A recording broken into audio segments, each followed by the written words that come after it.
Nasa gitna ng hapagkainan sina Zenaya, Hanso at Thanos at kasalukuyang pinaghahandaan sila ng mga kasambahay ng pagkain. Panay naman ang tingin ni Thanos kay Zenaya. Tila ba nahali na to sa dalaga? Sa katunayan, kung hindi lang ito babae ng kapatid ay matagal niya nang niligawan ng dalaga. Subalit, hindi siya yung tipong lalaking tumatalo sa kapatid. Ayaw niya sa lahat ang mga bagay na pinagsawaan na ng kanyang kapatid. Lalo na kapag dating sa mga babae.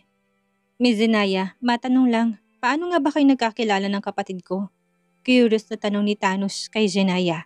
At dahil napagplanuhan na nila ito, bago pa man siya lumipad papuntang Paris kaya naman confident si Zenaya. Nasagutin ng lalaki. Tumingin siya kay Hanzo sa kahinawakan ng kamay nito at ngumiti. Hindi ba uso sa'yo ang online dating apps? Nagkakilala kami ni Hanzo doon. Palagi niya akong tinatawagan o hindi kaya'y text tuwing gabi. Ilang buwan na rin kami makakilala hanggang sa niligawan niya ako. Ngayon 1 taon na kaming magkasintahan. Ay nagpa siya akong bisitahin ng kasintahan ko. Gusto ko rin kasing makilalang pamilya niya at makapasyal din dito sa Paris. Kwento ni Zenaya na para bang totoong totoo ang sinasabi niya. Puno ng pagmamahal niyang tinignan si Hanzo kaya mas umubra ang kanilang pagpapanggap kay Thanos dahil naniniwala naman kaagad ito. Hirap talaga akong maniwala na nagkaroon ng kapatid ko ng isang maganda't batang kasintahan. Sa bagay, mayaman ang kapatid ko, kaya marami ang nagkakagusto dito. Umiling si Sinaya sa sinabi ni Thanos. Oh, ngayon ko lang nalaman na si Hansa Belmont pala ang CEO ng Belmont Company, one of the largest groups in the world. Hindi ko ina-expect ng boyfriend ko pala ay sobrang yaman. Siguro kapag nalaman ko to nung una, baka hindi ko na siya pansinin. Knowing Hansa Belmont, sobrang busy nito pero iba kumilos ang tadhana at pag-ibig. Tingnan mo kami, in love sa isa't isa. Grabe, hindi ko alam na sobrang laki pala ng bahay niyo, Han. Hindi mo naman sinabi sa akin na ganito pala kayo kayaman. At ano nga ang tawag sa ilaw na nasa itaas? Tanong ni Zenaya kay Hanzo. Magsasalita na sana si Hanzo na unahan siya ni Thanos. Ngayon ka palang nakakita ng ganyan? Chandelier ang tawag dyan. Kumunot ang noon Thanos dahil sa ekspresyong nakikita nito sa kasintahan ng kanyang kapatid. Wala kayo niyan? Tanong ni Thanos sa dalaga kaya napatango si Zenaya. Wala eh. Simple lang naman ang pamumuhay namin sa Pilipinas. Barong-barong lamang ang bahay namin at magsasaka ang mga magulang ko. Wala rin kaming ilaw kaya sobrang nakakatuwang makita na sobrang liwanag ng bahay nyo. At sobrang laki pa. Wow! Namamanghang sabi ni Zenaya habang iginagalang mga mata sa loob ng mansyon. Napangiwi si Thanos dahil sa sinabi ni Zenaya. Hindi niya akalaing papatol sa isang ganitong babae ang kuya niya. I mean, mahirap pa sa daga ang buhay nito. Sa bagay, may panlaban naman kasi dahil maganda naman ito, hindi nga siya makapaniwala na galing to sa mahirap na pamilya. Nang makumpirmang inosente at walang alam ang girlfriend ng kanyang kapatid ay napahangos ng maluwag si Thanos. Alam niyang sa mga oras na yon, hindi kalaban ang babae na sa harapan niya. Wala na akong ganang kumain, mauna na ako sa inyo at may importante pa akong gagawin. Saad ni Thanos saka tumayo upang lumabas ng mansyon. Hinabol naman siya ng kanyang mga tauhan. Isa na doon si Carl, ang kanang kamay niya. Boss, gusto mo bang pabantayan kong kilos ng babaeng yun? Napasulyap naman si Thanos sa bintana ng mansyon at kitang-kita niya nagtatawanan sina Hanzo at Sinaya. Hinawakan naman ni Hanzo ang kamay ni Sinaya at nilagayan sa pisngi ng lalaki. Napailing si Thanos saka napangisi. Wag na, isang puta lang naman yun na nakuha ng kuya sa kalsada. Wala tong alam at estupida. Madaling mautong babaeng yun kaya wala tayong dapat ikabahala. Napatangon na lamang si Carl at kaagad na sumunod sa amo niya. Sa kabilang banda, nang mapansin naman ni Hanzo at Sinaya na wala ng kapatid ay kaagad silang nagpahinga ng maluwag. Nice wika ni Hanzo kaya napangiti si Sinaya. Salamat, ikaw rin. But let's stop the compliment. Gusto kong malaman kung ano nang lagay ng ama mo. Nais ko ring bisitahin at suriin siya. Kung kaya't pwede bang pumunta tayo sa ospital niyo ngayon? Seryosong sabi ni Zenaya sa lalaki. Sa katunayan, nawala sa isip niya yon. Nakafocus lamang siya sa pag-aak na kasintahan ng babae, kaya biglang nawala sa isip niya ang kalagayan ng ama. Gustong suntukin ni Hanzo ang sarili niya. Bakit ba gustong gusto niyang tatuhanin na lang ang pag-aak nila ni Dr. Miracle? Pero hindi na muna yon ang dapat niyang isipin. Hindi importante ang bagay na yon sa ngayon. Nang makabawi kagad yung kinuwentong lagay ng ama niya, tango ng tango lamang si Zenay at mabilis na nagsulat sa kanyang notes. Nang matapos ang kanilang pag-uusap ay agad silang naghanda upang pumunta sa ospital kung nasaan na-admit ng kanyang ama. Habang nasa biyahe, ay hindi naman napigilan na magtanong ng assistant ni Hanzo. "Boss, talaga bang naniniwalang kapatid mo sa inyo?" Tanong ng assistant. "Yes, knowing Thanos, madali tong mauto. Isa pa, magaling umakting si Dr. Miracle. Napakatalino na, talented pa." "I wonder kung may kasintahan na si Dr. Miracle." Makahulugang sabi ni Hanzo sa talaga. "Salamat sa papuri mo, Mr. Hanzo Belmont." Nararamdaman ni Zenay na may pagtingin si Hanzo Belmont sa kanya kaya kaagad naman niyang pinutol ang pantasya ng lalaki. "Subalit may asawa na ako at ilang taon na kaming nagsasama." Nakangiting sabi ni Hanzo sa lalaki. Kaya nawalang ngiti nito sa kanya. Napaupo ng tuwid si Hanzo Belmont saka napaubo. "Ah, talaga? Napakaswerte naman ng lalaking yun." Pilit na tawa ni Hanzo Belmont sa dalaga. "Sana maging okay ang plano natin, boss. Kinakabahan ako sa kalagayan ng Don." Pag-iba ng topic ng assistant ni Hanzo, napahinga ng maluwag si Hanzo dahil nailigtas siya ng assistant niya. Mabuti na lamang at iniba nitong topic kung hindi baka sobrang awkward at atmosphere buong biyahe. "Huwag kang mag-alala, hindi naman tayo mahuli ni Thanos Belmont. Maganda ang plano natin, subalit kailangan pa rin nating maging maingat. I assure Mr. Hanzo Belmont, malalaman lang ng kapatid mong totoo kapag tapos ko ng gamutin ang ama mo." Napatango naman si Hanzo at huminga ng malalim. "Salamat, Dr. Miracle." Nang makarating sila sa sakyan, kaagad na pumasok sila sa private hospital na pinagawa ni Hanzo Belmont. Sobrang laki ng ospital, parang isang buong barangay ang pwedeng ma-admit sa ospital na yon. Alam niyang malaking halaga ang nagastos ni Hanzo dito. Hindi naman maiwasan ni Zenayang mapamangha dahil sa nakikita. Ganito rin ang gusto niyang ipatayo sa Pilipinas. Ang first floor ay mga equipments and machines na kakailanganin sa pagpapagamot sa aking ama. Sa second floor naman, doon ang private room ng aking ama. At sa third floor ang operating room, kung saan naroon ang mga doktor galing pa sa iba't ibang bansa. Saad ni Hanzo kung kaya't napatango sa Zenaya. Nang makapasok sila sa second floor at pumasok sa malaking silid, nakita nilang isang matandang doktor na sinusuri ang lagay ng matanda. Nang mapatingin sa kanila ang matandang doktor ay kakagatong ngumiti at lumapit sa kanila, specifically kay Hanzo. "Mr. Belmont, kamusta? Hindi kayo bumisita sa ama niyo kagabi. Bakit?" Kunot noong tanong ng matandang doktor kay Hanzo Belmont. "Hindi ako nakabisita dahil sinundo ko muna itong girlfriend ko na galing sa Pilipinas. Dr. Walter, kamusta na nga palang lagi ng aking ama? Okay lang ba siya?" Nag-aalalang tanong ni Hanzo sa matanda. "Ganun pa rin ang kalagayan niya. Wala namang pagbabago. Mukhang lumala pa nga. Sorry to say this, Mr. Belmont. But I am just telling the truth." Namumroblemang lumapit naman si Hanzo sa kanyang ama at hinawakan ng kamay nito upang halikan. Maluha-luha siyang lumingon kay Dr. Walter.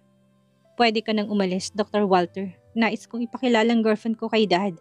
Malungkot na saad ni Hanzo sa doktor. Subalit kailangan na muna ng Don na magpahinga. "Pwede bang ibigay na muna ang isang oras sa akin? Wala na ba akong karapatang makitang ama ko?" Inis na wika ni Hanzo sa doktor. Ilang araw na kasi siyang hindi nakakapasok sa loob ng silid.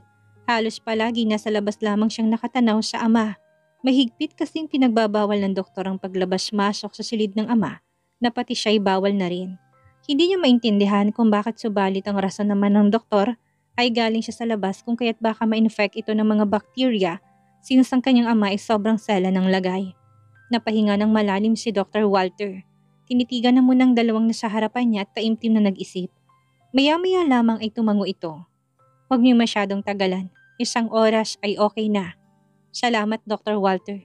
Nang makalabas ang doktor, hinintay ni Zenaya na marinig ang pagpapaalis ng mga yabag nito, subalit wala siyang narinig. Sa puntong yon alam niyang nasa labas pa at nakikinig ang doktor sa kanila. Magsasalita na sana si Hanzo ngunit inunahan niyang lalaki. "Nakakaawa naman ang lagay ni Tito. Isa siyang kilalang businessman sa buong mundo. Ngunit hindi ko inasahang ganito pala kalubha ang lagay niya, Han." Mangyak-ngyak na sabi ni Zenaya. Sa unay kumunot ang noon ni Hanzo subalit nang wala naman yun ang maintindihan niya ang sinasabi ng dalaga. Balik ulit sila sa pag-arte dahil may mga taong nakamasid sa galaw nila. "Hindi ko sinasabi sa'yo dahil ayaw kong ma-stress ka, Han.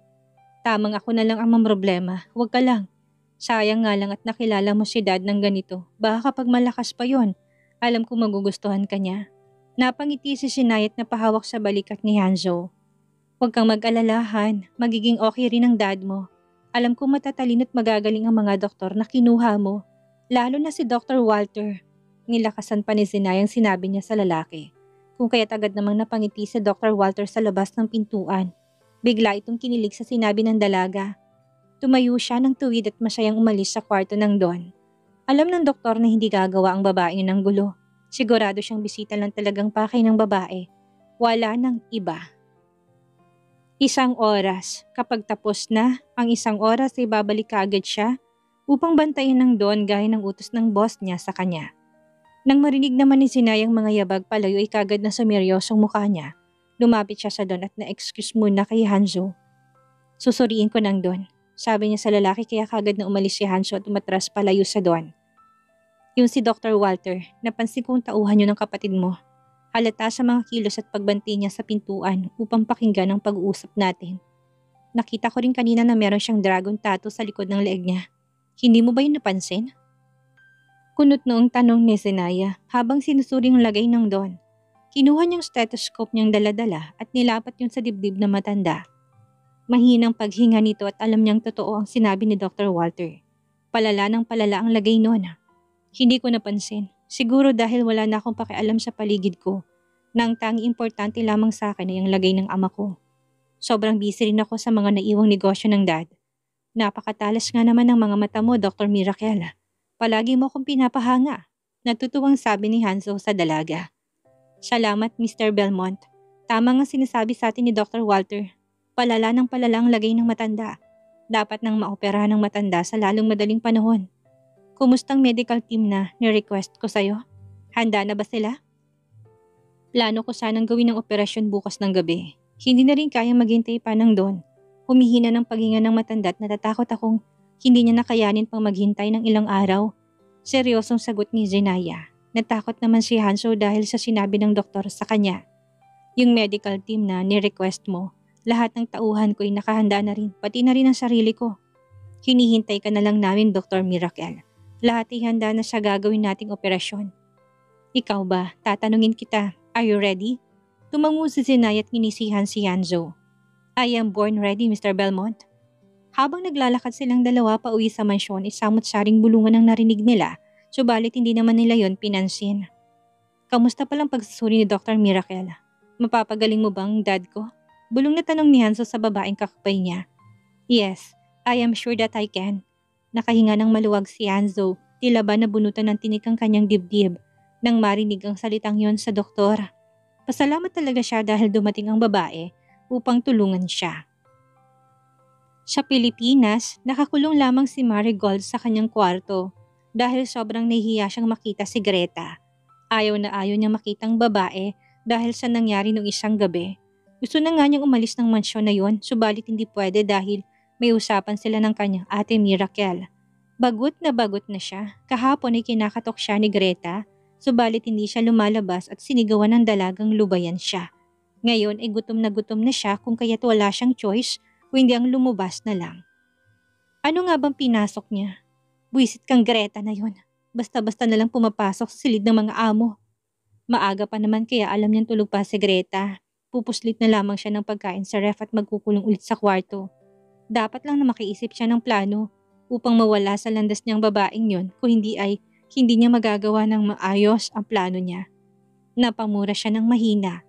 Kailan na ba natin magtagumpay ang plano ko? Puro naman kapalbakan na mga ginagawa ko. Ang tanga-tanga mo talaga, Marigold. Bumulong siya at pinagahampas ang ulo niya. Gigil na nga talaga siya at pati sarili niya sinasaktan na niya. Hoy, anong ginagawa mo? Nababaliw ka na ba? Bakit sinasaktan mo sarili mo?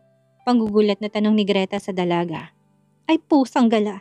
Lintik naman Greta, bakit bigla-bigla ka nalang sumusulpot? Sigaw niya sa dalaga at akmang sasampalin niya ito, subalit mabilis namang gumalaw si Greta. Kung kaya't nakailag ang dalaga. Hanep ka? Bakit mo ko sasampalin?